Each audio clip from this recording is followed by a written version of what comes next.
Should be a fairly short wrap-up video this month. Hey everyone, my name's Chloe, welcome back to my channel. Thank you for being here today. Today's video is my January reading wrap up. January was a difficult month for me. I did not read very much at all. I read 7 books in total, which I know like is more than some people read in a month, but for me it just feels a lot less. It's like half as many as I normally do. Also 2 of those were more of the graphic novel variety, so obviously that is a different type of reading anyway, and then a lot of them involved audiobooks this month. That's kind of what I needed to use to get through my reading this month. But I'm going to stop making excuses for myself because it's okay if I read a little bit less. And what I'm going to do is just move straight on to my stats for the month. So as I mentioned, I read 7 books in the month of January, and that is a total of 2,555 pages, which is again definitely less than I normally do. It means that I read an average of 82.42 pages per day. I have set a challenge for myself since last year to try and read an average of 100 pages per day, so I'm starting the year already underneath that, but I am hoping that I can sort of pick that back up as we go along. Like, it's not too late. There's still plenty of time left, obviously. My average pages per book this month were 365, which is also lower than usual. It's normally over the 400 page mark. So another reason why I was reading less this month was just that the books were shorter, partly because of those graphic novels that are in there. But again, we'll get onto that in a bit. In terms of the formats that I read 5 that were a mixture of audio and physical, and then 2 that were completely physical. Those were the 2 graphic novels. So as you can see, audiobooks saved a lot of my reading this month. And then for age range, we had got 2 young adult, which is the 2 graphic novels, and then 5 adult books. So the sort of novels that I was reading were adult, and then just those slightly different ones with the graphic novels. In terms of star ratings, I actually had a really good month for star ratings. I averaged out at 4.86, and that is because I had 1 4-star and then all the rest, so 6 5 stars. So definitely a good reading month in terms of what I was reading, but just not great in terms of how much I was reading.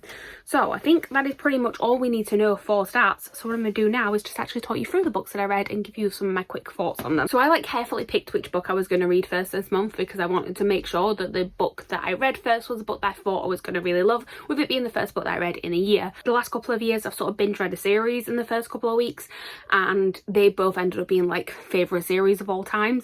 I was thinking about doing that this year, but then I knew I was already feeling slumpy, so I didn't want to sort of force myself to try and do that. It was probably a good decision looking at what I actually read then later on in the month. So I just went with a standalone that I was particularly anticipating. It's one that I got in a subscription box last year and I just haven't read yet, but I'd heard good things about, so I wanted to give it a go. And that is The Undertaking of Heart and Mercy by Megan Bannon. I ended up giving this one 5 stars, so it worked out well.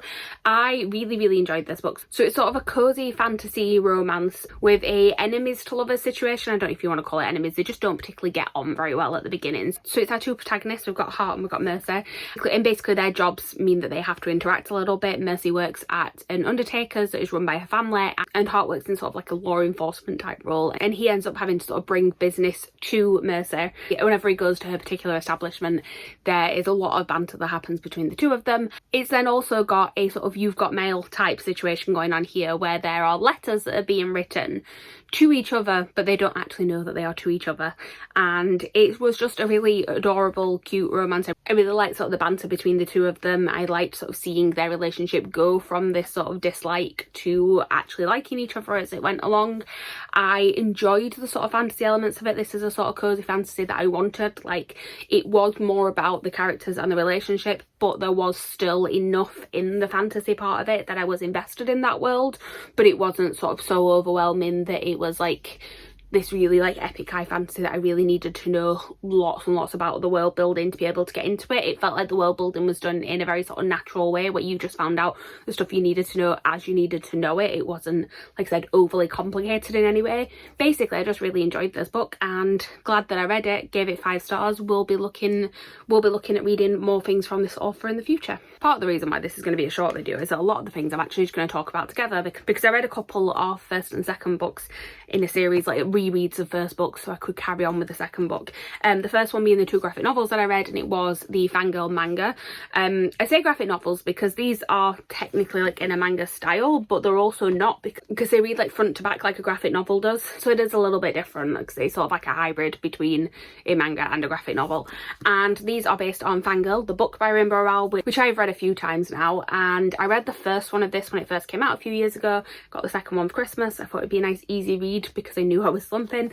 So I reread the first one so I could continue with the second. I don't really have too much thoughts on this because I know I already like the story. It's about a character called Kath who goes to university, and she struggles a lot when she gets there. She basically is quite a lot, she's basically an introvert and really struggles kind of settling in when she's there. She kind of seeks comfort in the fandom world. She writes fanfic for a book that is very much based on a book series that exists in the real world, but it is its own version. It's the Simon Snow series in this world, and I really enjoyed this. I did particularly like the second one because the second one had a lot of her interactions with a character called Levi, who was a love interest in this book. Although I will say that where this left, if you've read the book and you remember the book, because when I mentioned it to some people who have read it, they completely forgot, but if you have read it and remember it, there is a particular moment in it where you kind of hate Levi for something, and this finishes like right at that moment. So I'm desperate to carry on with it so that I can actually like him again because I'm angry with him at the minute.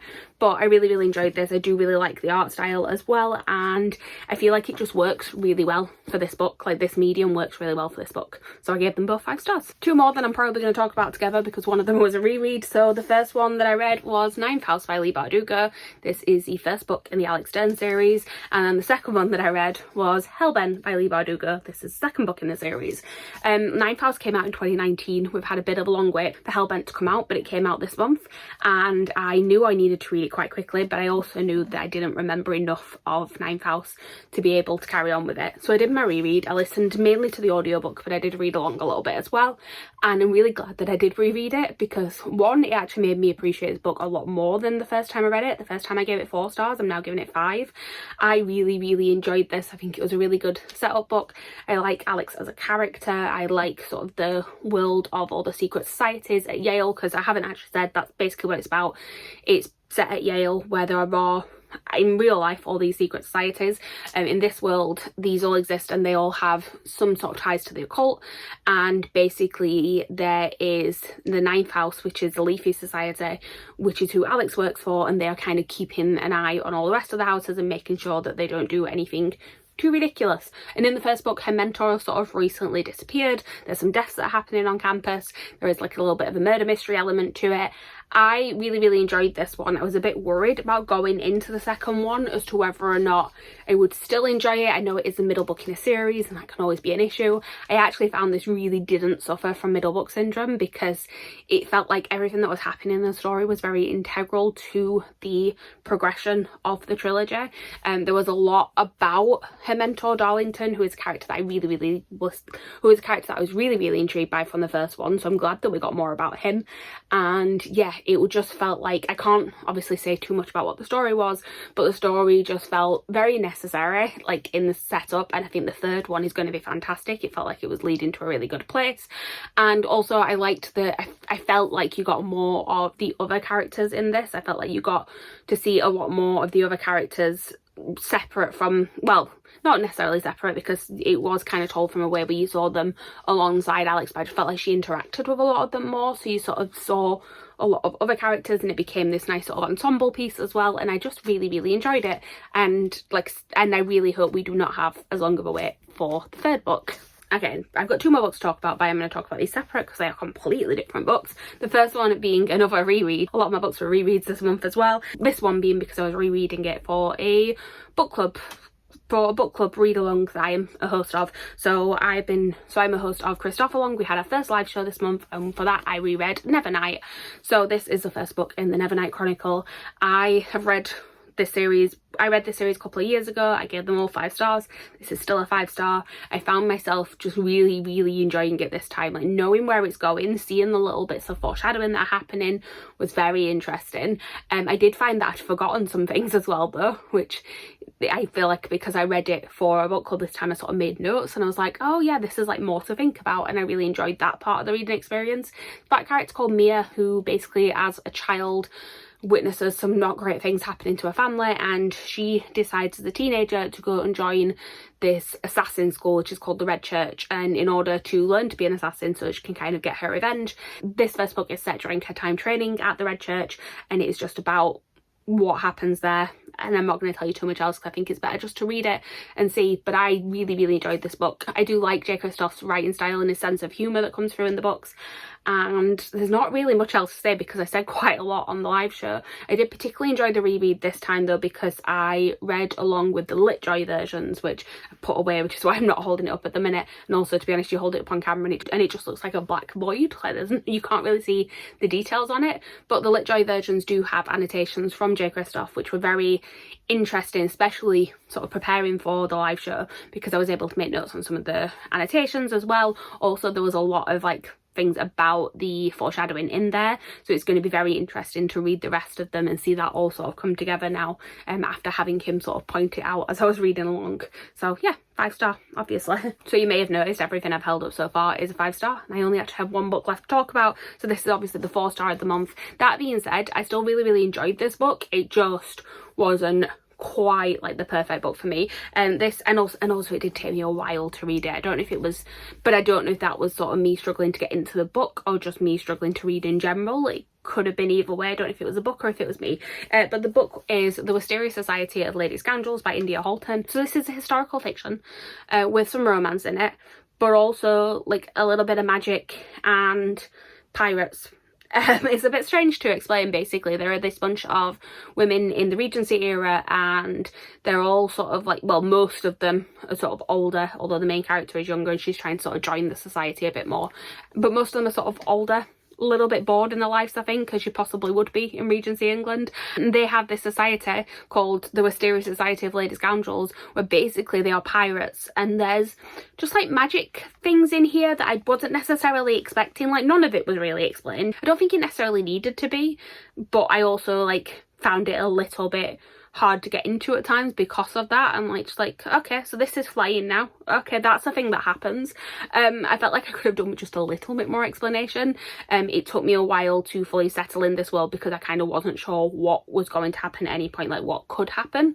Like the magic elements of it are quite low, but also they are there. It's a bit strange, but I did enjoy it. I really enjoyed the relationship between the two main characters. So you've got Cecilia and then you've got Ned, and basically Ned has been hired to try and kill Cecilia, and a romance is going to build from there. So you can imagine the sort of relationship that they're going to have. And yeah, the banter that went back and forth between the two was amazing. I loved that bit of it so much. And there's a bit at the end where he gives her a gift, and that bit I absolutely loved. So I'm trying to be as vague as possible. But yeah, I enjoyed it, just not quite as much as maybe some of my other reads from the month. So this is everything that I read in the month of January.